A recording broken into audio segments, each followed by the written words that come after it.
네, 옆에 계신 분들과 반갑게 한번 인사하겠습니다. 메리 크리스마스, 주님이 오셨습니다. 이렇게 인사하겠습니다. 네, 손도 좀 잡아주시고 허그도 하시고 다시 한번 또 인사하겠습니다. 반갑습니다. 잘 오셨습니다. 이렇게 인사하겠습니다. 네, 오늘은 우리 주님께서 진짜 사랑으로 은혜로 찾아오신 귀한 날입니다. 높으신 하늘 보좌를 버리시고 가장 연약하고 보잘것없는 아기의 모습으로 이 땅에 우리와 같은 죄인들을 위하여 찾아오신 감격스러운 놀라운 날입니다. 우리 주님의 겸손과 은혜를 생각하시면서 말씀 앞에 서는 복된 시간이 되기를 간절히 소망합니다. 여러분, 요즘 한국 드라마 중에 사극이 인기를 얻고 있다는 사실을 혹시 아시는지 모르겠습니다. 고려 거란 전쟁이라는 드라마 들어보셨나요? 모르세요? 한국에서는 이게 넷플릭스에 있는데 미국 넷플릭스에서는 아직 나오지가 않았습니다. 근데 고려 현종이라는 왕 때에 일어났었던 거란과의 전쟁을 다룬 드라마인데 강감찬 장군 잘 아시죠? 강감찬 장군이 주인공으로 등장합니다. 그리고 그 강감찬 장군 역은 여러분이 잘 아시는 최수종 씨입니다. 최수종 씨가 모든 사극의 왕들을 다 연기했습니다. 발해, 고려, 조선, 대통령까지. 그래서 최수종이 한 번도 이 나라의 지도자 역을 안 한 적이 없었다고 해서 사람들 말로는 고종, 순종 다음에 수종이라고 한답니다. 근데 여기서는 이제 장군으로 나와서 강감찬으로 나옵니다. 이전에 다른 사극들에 비해서 스케일도 굉장히 크고 또 오랜만에 10년 만에 제작된 사극이라고 합니다. 그래서 엄청난 인기몰이를 하고 있고 이게 이제 넷플릭스 같은 데도 나오기 때문에 이제는 외국 사람들도 한국이 히스토리 드라마를 계속 보고 있어서 막 대단하다라는 평들이 등장하고 있다고 합니다. 어쨌든 사극들이나 외국 영화들 가운데서도 굉장히 고대나 중세들을 다룬 작품들을 보면 왕이 행차하는 장면이 등장합니다.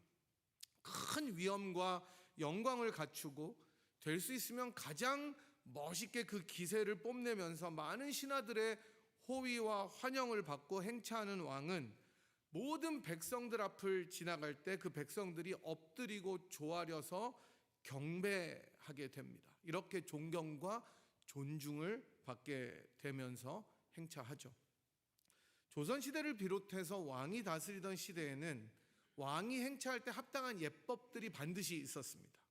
가두에 늘어선 백성들은 왕의 얼굴을 감히 쳐다보지 못했습니다. 혹시라도 눈을 마주치게 되면 죽임을 당할 수 있었기 때문입니다. 이처럼 왕은 하늘이 내린, 그래서 굉장히 신성하게 여겨진 인물이었고 절대적인 권력을 가진 강력한 인물로 이해되고 상징되었습니다. 그래서 임금의 얼굴을 용안이라고 불렀던 것입니다. 감히 신하들조차도 직언을 아랠 때 왕의 얼굴을 똑바로 쳐다보지 못했다고 합니다. 요즘에야 대통령에게 그 캐비넷 내각들이 어드바이스를 해줄 때 이렇게는 안 하잖아요. 그냥 똑바로 이야기하고, 특별히 또 이 서양에서는 눈과 눈을 마주쳐야 그게 합당한 예법이지만 이전에 왕들을 대할 때는 절대로 눈을 마주쳐서는 안 됐습니다. 그처럼 왕은 신성한 인물이었습니다. 그러니 이런 왕이 어쩌다가 백성들이 어떻게 사는지 보려고 나가면 그야말로 큰 행사가 되었던 것입니다. 왕이 행차한 것만으로도 그 도시나 고을은 큰 영예를 얻은 것이었습니다. 성경에서는 왕들 가운데 가장 뛰어난 왕이시고 모든 것 위에 가장 높으신 하나님께서 나타나시는 것에 대해서 말씀하는 곳들이 꽤 있습니다. 왕의 행차죠. 원래 하나님께서는 보이지 않으시고 invisible 하시고 영이신 분이라, 스피릿이시라 인간이 볼 수 없으신 그런 존재이십니다. 그럼에도 불구하고 하나님께서는 인간들의 눈에 보이도록 나타나시는 일들이 꽤 있는데 이것을 신학적인 용어로 현현이라고 이야기를 합니다. 영어로는 이것을 theophany라고 이야기를 하죠. 우리는 성경의 여러 곳들에서 이러한 현현, theophany를 볼 수 있는데 하나님께서 때로는 천둥으로 나타나시고 불로도 나타나시고 구름으로도 나타나시고 연기로도 나타나셨습니다. 이스라엘 자손들이 시내산에서 하나님을 만나려고 쫙 기다릴 때에 하나님께서는 우레와 번개와 빽빽한 구름으로 임하셨다고 출애굽기 19장 16절은 이렇게 말씀합니다. 셋째 날 아침에 우레와 번개와 빽빽한 구름이 산 위에 있고 나팔 소리가 매우 크게 들리니 진중에 있는 백성이 다 떨더라. 이렇게 눈에 보이게만 하나님께서 상징으로 나타나셔도 사람들이 다 두려워하고 떨게 되어 있습니다. 또한 모세에게는 어떻게 나타나셨습니까? 떨기나무 가운데로부터 나오는 불꽃으로 나타나셨습니다. 그래서 출애굽기 3장 2절은 여호와의 사자가 떨기나무 가운데로부터 나오는 불꽃 안에서 그에게 나타나시니라. 그가 보니 떨기나무에 불이 붙었으나 그 떨기나무가 사라지지 아니하는지라. 그래서 모세를 만날 때 하나님께서는 너가 이곳이 거룩한 곳이니 신발을 벗으라고 말씀하십니다. 또한 하나님께서는 놀랍게 전차로 임하시기도 합니다. 이사야 66장 15절을 비롯해서 다른 곳에서는 전차로 현현하시는 하나님의 모습을 보여줍니다. 보라, 여호와께서 불에 둘러싸여 강림하시리니 그의 수레들은 회리바람 같으리로다. 그가 혁혁한 위세로 노여움을 나타내시며 맹렬한 화염으로 책망하실 것이라. 이외에도 다른 여러 모습으로 우리 주님께서는 인간들에게 나타나셨습니다. 여러분이 잘 아시다시피 이사야에게 영광 중에 나타나셨고 에스겔에게 환상으로 나타나시고 그리고 그보다 앞서 아브라함과 이삭과 야곱에게도 나타나셨습니다.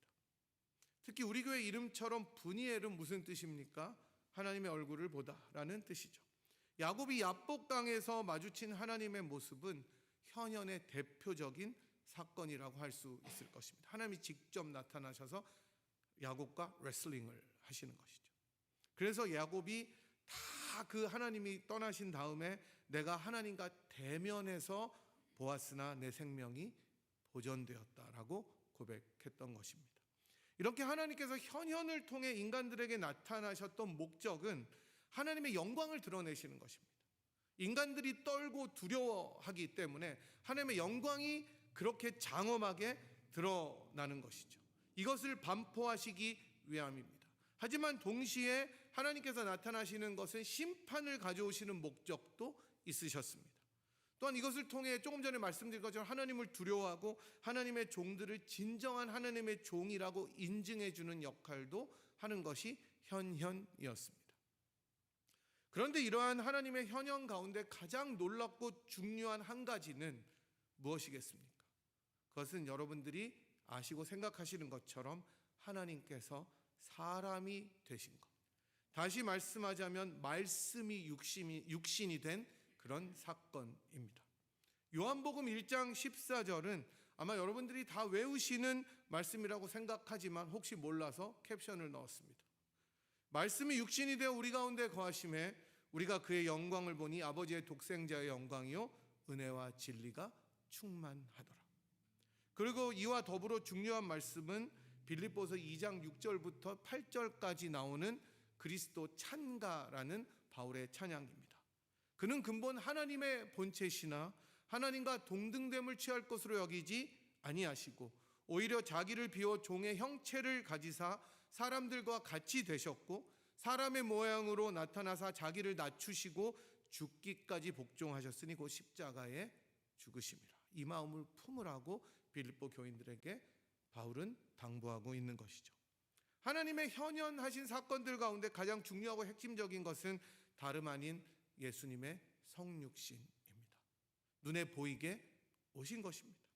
우리는 바로 그 하나님께서 직접 인간의 몸을 입으시고 이 죄악이 관영한 세상 가운데 구세주로 오신 놀라운 현현을 기념하는 자리에 앉아 있는 것입니다.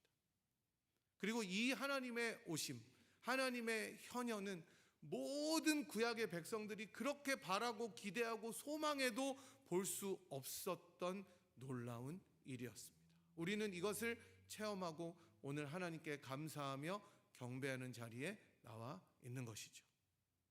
그리고 이러한 궁극적이고 현현보다 더 놀라운 현현의 목적은 오늘 우리가 살펴보는 디도서 패시지를 통해서 더 잘 드러나고 있습니다. 오늘 저희들이 읽었던 본문의 11절은 모든 사람에게 구원을 주시는 하나님의 은혜가 나타났다 이렇게 이야기를 합니다. 이 나타났다는 말이 바로 현현을 의미합니다. 바울은 여기서 하나님의 은혜가 나타났다고 이야기하는데 이 말은 결국 예수님을 통해서 하나님의 은혜가 가장 잘 드러나게 되었다는 뜻입니다. 즉 그리스도 예수님을 통해서 하나님의 은혜를 가장 잘 볼 수 있다는 것이죠. 하나님의 은혜를 알려면 누구를 봐야 되는 겁니까? 바로 예수님을 보라는 것입니다. 그리고 그 은혜를 이해하려면 예수님을 바라보라라고 말씀하는 것입니다. 이렇게 하나님의 은혜의 전달자이신 예수님께서 이 세상에 나타나시고 하나님의 궁극적인 디오파니 현현으로 이 땅에 오셨고 그러므로 말미암아 그를 믿는 모든 이들에게 구원을 주시는 은혜가 베풀어진 것입니다. 예수님께서 이 땅에 오신 가장 큰 목적은 첫 번째로 자기를 믿는 이들에게 구원을 베풀어 주시기 위함입니다. 조금 전에 빌립보 2장에서 보셨던 것처럼 이 땅에 육신으로 오셔서 죽기까지 복종하신 것, 십자가의 죽으심으로 순종하심으로 죄악된 우리에게, 죄인된 우리에게 구원을 베풀어 주신 것입니다. 가장 위대한 왕이신 하나님께서 가장 연약한 아기의 모습을 입고 오셔서 인간이 겪을 수 있는 모든 고초보다 더 심한 고초를 겪으시고 마침내 십자가상에서 가장 목마르고 가장 힘들고 가장 아프고 가장 치욕스러운 죽음으로 죽으심으로 저와 여러분을 살려주신 구원의 은혜를 베풀어 주신 것입니다. 따라서 예수님께서 사람으로 오신 성탄절은 구약에 나타난 다른 현현보다 더 우월하고 놀라운 현현이라고 볼 수가 있는 것입니다. 하지만 이렇게 구원을 주시는 하나님의 은혜는 단지 새 생명 구원을 얻게 하는 데서만 그치지가 않습니다. 12절에 나오는 것처럼 이 은혜는 우리를 양육해 주는 은혜라고 이야기를 합니다. 양육한다는 우리말보다 사실은 훈련하다, 트레이닝 혹은 교육하다, educating이 훨씬 더 정확한 번역입니다. nurturing보다 training이나 educating이 훨씬 더 좋은 번역입니다. 즉 하나님의 은혜는 우리를 구원해 줄 뿐만 아니라 의로운 삶을 살도록 계속해서 훈련시켜주고 교육해 준다는 것입니다.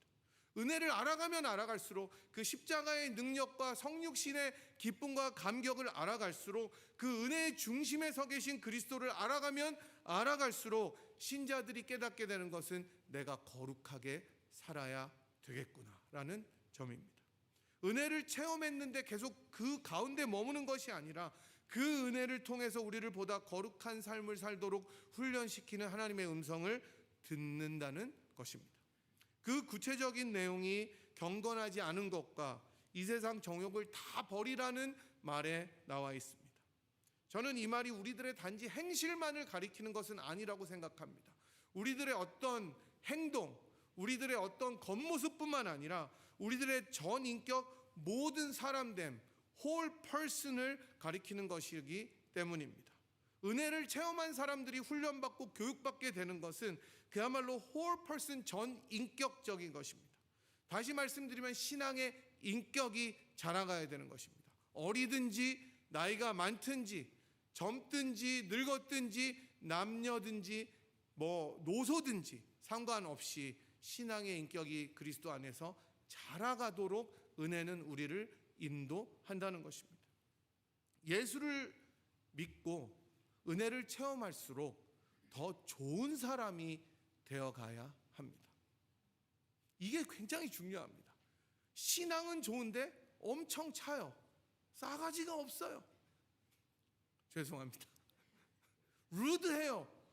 믿음은 너무 좋고 봉사는 진짜 많은데 루드해요. 내가 어때요 여러분? 좋은 사람이 되는 것입니다. 친절하고 멋진 사람이 되는 것입니다. 그래서 여러분 참 좋은 크리스찬은 참 인간적으로도 좋은 사람이 되는 것입니다. 말과 겉으로 드러나는 어떤 것들뿐만 아니라 신앙을 통한 인격의 성숙과 변화가 있어야 좋은 그리스도인이 되는 것입니다. 종교적인 열심은 누구나 가질 수 있습니다. 열심히 할 수 있습니다. 하지만 신앙의 인격이 예수 그리스도의 마음을 닮아 자라가는 것은 훨씬 더 어렵지만 중요하고 소중한 일입니다. 여러분, 예수님께서 뭐라고 하셨냐면 당시에 아이들이, 지금도 아이들이 어떨 때는 굉장히 귀찮잖아요. 막 달라붙으면은 자기 손자 빼고는 다 미워하는 사람들이 있습니다. 네, 우리 손자는 눈에 넣어도 다 괜찮은데 다른 손자는 눈에 두면 너무 아플 것 같아요. 근데 예수님께서 아이들이 그 만져주심을 바라고 나아올 때 딴 사람들이 다 못 오겠을 때 예수님께서 뭐라 그러세요? 금하지 말라. 천국이 이런 아이들의 것이다. 그러니까 우리들은 누구나 우리들에게 기뻐하고 정말 좋은 마음으로 다가올 수 있도록 해주는 사람이 돼야 돼요. 저 사람한테 가면은 막 부담되고 아주 그냥 까끌까끌하고, 와 진짜 내가 저 조심해야 되는 사람이 아니라 내 가드를 내려놓고 별로 큰 예의를 차리지 않아도 너무 그냥 좋게 다가가서 동네 아저씨 동네 아줌마 같이 다가갈 수 있는 사람이 되는 것, 저는 그런 것이 신앙의 인격이라고 생각되고 저도 그런 목사가 돼야 되겠다고 기도하고 있습니다. 여러분, 제가 너무 잘나서 이렇게 오시지 못한다면 네, 지금 이렇게 비웃는 소리도 참 좋습니다. 언제든지 나오시기 바라고, 여러분도 그런 신앙의 인격으로 성숙하는 사람들이 되었으면 좋겠습니다. 주님께서 이 땅에 오신 이유는 이런 구원의 은혜를 베풀어 주신과 더불어서 그 구원의 은혜를 체험한 이들이 거룩함으로 훈련되고 교육되어져서 의롭고 좋은 삶을 살도록 인도하시는 데 있다는 것이죠. 1989년 11월 9일은 세계사에 있어서 굉장히 중요했던 역사적 사건이 일어났었던 날이었습니다. 바로 둘로 나뉘었었던 독일의 통일을 위한 커다란 발걸음이 떼어졌던 날이었습니다. 바로 베를린 장벽이 무너졌었던 날이었죠. 1871년 프로이센 왕국 주도로 오스트리아를 제외한 나머지 독일어를 사용했던 지역이 하나의 나라로 통일되었었던 독일은 2차 세계대전이 끝난 다음에 서독과 동독으로 분단이 되었습니다. 그런 독일은 베를린 장벽이 무너진 다음 해에 1990년에 동독의 여러 주들이, 모든 주들이 독일 연방공화국이라고 불리는 서독에 편입되면서 해체되었습니다. 통일된 곳. 공산 체제를 유지하던 이 동독이 무너지면서 1990년 10월 3일 역사적으로 재통일을 이루게 되었습니다. 세계 많은 사람들이 셀러브레이트하고 두 체제가 하나됨을 경축했습니다. 독일과 전 세계의 새로운 시대가 열렸죠. 이전에 있었던 갈등과 미움과 반목이 사라지고 화해와 평화와 안정이 찾아왔습니다. 이 일을 통해서 갑자기 남북도 우리도 할 수 있다라는 기운이 일어났지만 여전히 우리들은 분단되어 있죠. 기도해야 될 제목입니다. 이렇게 기쁨과 감격 속에 무너진 베를린 장벽으로 인해서 연쇄 반응이 도미노같이 일어났는데 동구권에 있는 많은 공산 국가들이 해체가 되어버립니다. 그래서 그냥 이제 콜드 월이라고 생각했던 냉전이 끝나게 됩니다. 하지만 이런 감격과 축하와 감사와 기쁨 뒤에는 둘이 하나가 되는 것에 대한 어려움이 굉장히 많이 있었습니다. 너무나 힘든 일들이 있었어요. 남녀가 결혼하면 처음부터 모든 것이 잘 맞아 떨어지지 않아서 적응하는 데 시간도 걸리고 싸우기도 하죠. 그렇게 시간이 지나면서 조금씩 서로를 이해하고 알아가는데 이 둘이 하나가 되는 것이 나라에서는 얼마나 힘들었겠습니까? 새롭게 맞추는 것은 힘들죠. 동독과 서독은 모든 면에서 너무 달랐기 때문에 교육체제, 경제체제, 언어, 지역 정서가 다 달랐고, 동독이 너무 후진국이었기 때문에 서독에서 하는 당연한 일들을 따라가지를 못했습니다. 컴퓨터를 모르고 타자를 쳤기 때문에 하이어를 했는데도 적응을 못한 거예요. 그러니까 서독 사람들은 동독 사람들을 비웃었고, 동독 사람들은 열등감 때문에 다시 원래 살던 대로 이주하기도 했습니다. 구원의 은혜 가운데 의로운 삶을 살도록 이끄는 은혜를 체험한 사람들은 여전히 죄악된 세상에 발을 담그고 살기 때문에 이런 동서독과 같은 갈등이 있을 수밖에 없습니다. 새로운 시대를 살지만 그 새로운 시대는 예수 그리스도 안에서 시작된 새 시대고, 우리가 발을 담고 있는 시대는 여전히 올드 에이지, 올드 제너레이션이기 때문입니다. 하지만 주님께서 오셨기 때문에 우리들은 이 죄악된 세상에서 새로운 시대를 살아가는 사람으로 부름 받았습니다. 오늘 나왔던 12절부터 14절까지가 그 내용들을 우리들에게 말씀해 주고 있습니다. 우리 같이 한번 12절부터 여기 나오는데 같이 읽어볼까요? 시작. 우리를 양육하시되 경건하지 않은 것과 이 세상 정욕을 다 버리고 신중함과 의로움과 경건함으로 이 세상에 살고 복스러운 소망과 우리의 크신 하나님 구주 예수 그리스도의 영광이 나타나심을 기다리게 하셨으니 그가 우리를 대신하여 자신을 주심은 모든 불법에서 우리를 속량하시고 우리를 깨끗하게 하사 선한 일을 열심히 하는 자기 백성이 되게 하려 하심이라. 아멘. 이제는 우리가 몸을 담고 있었던 세상의 정욕과 더러운 것들을 다 버리고 신중함, 여기서는 self discipline, self control입니다. 자기를 절제하고 의롭고 경건하게 살아야 된다고 이야기합니다.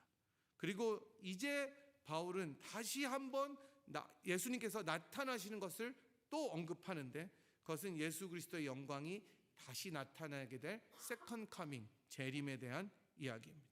현현의 가장 마지막은 바로 하나님이신 예수께서 이 땅의 영광으로 다시 오시는 것입니다. 이 소망을 가지고 살도록 은혜를 주셨다는 거예요.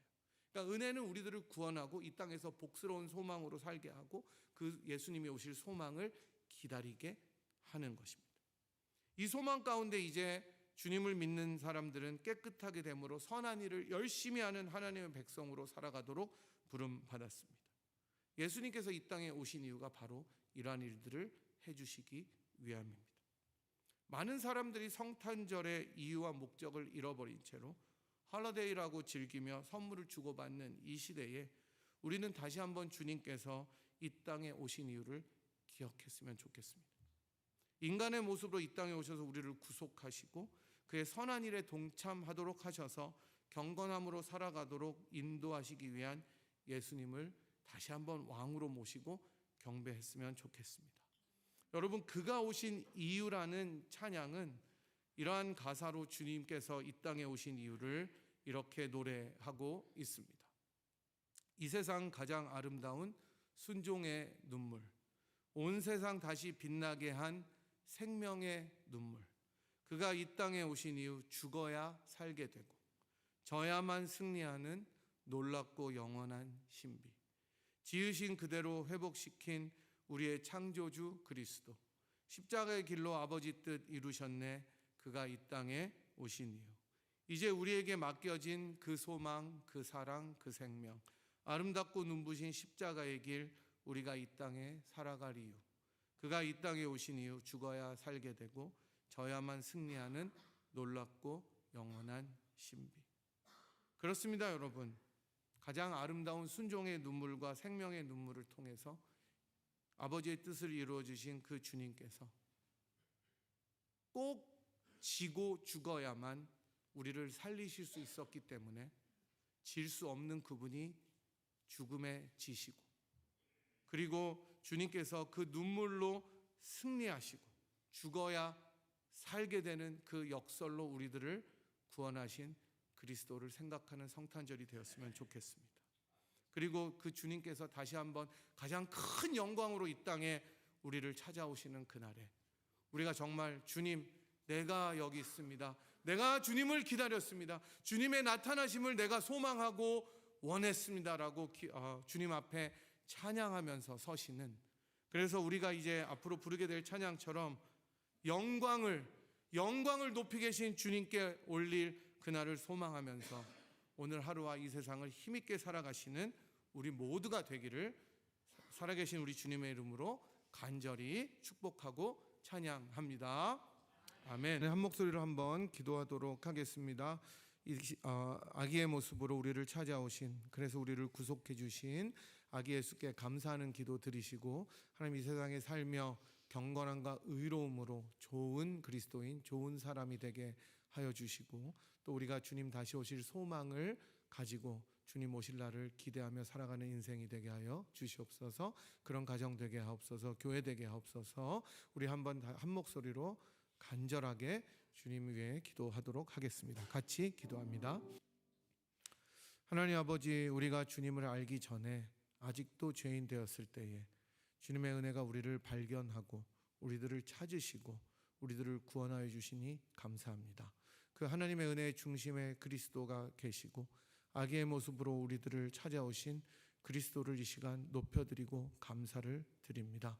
하나님, 주님께서 져야만 승리하실 수 있었고 죽어야만 사실 수 있었던 그 놀라운 은혜의 신비를 생각하며 주님께서 우리를 찾아오신 그 은혜를 기억하는 인생이 되게 인도하여 주시옵소서.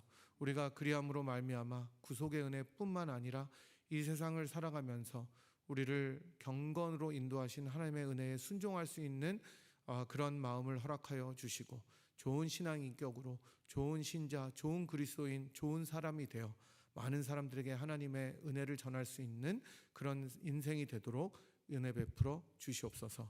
또한 주님께서 이 땅에 완전하게 다시 오실 그날을 소망하며 이 어려운 믿음의 여정들을 기쁨으로 감당할 수 있는 귀한 분일의 권속들이 되도록 두 손 들어 축복하여 주시옵소서. 지금은 우리를 위하여 이 땅의 가장 낮은 아기의 모습으로 찾아오시고 우리를 구속하여 주신 우리 구주 예수 그리스도의 무한하신 은혜와 그 아들을 아끼지 아니하시고 우리들을 위하여 기꺼이 내어주신 하나님 아버지의 극진하신 사랑하심과 성령 하나님의 위로 교통 충만하심이 성탄의 은혜를 기억하고 그 은혜 속에 살아가며 그 은혜로 다시 주님 오실 날을 소망하며 이 땅을 살아가기로 결단하고 돌아가는 이 자리에 함께한 주의 백성들 한 분 한 분 머리머리 위에와 사랑하는 분이엘 제단 위에 지금부터 영원토록 함께 하시기를 간절히 축원하옵나이다. 아멘.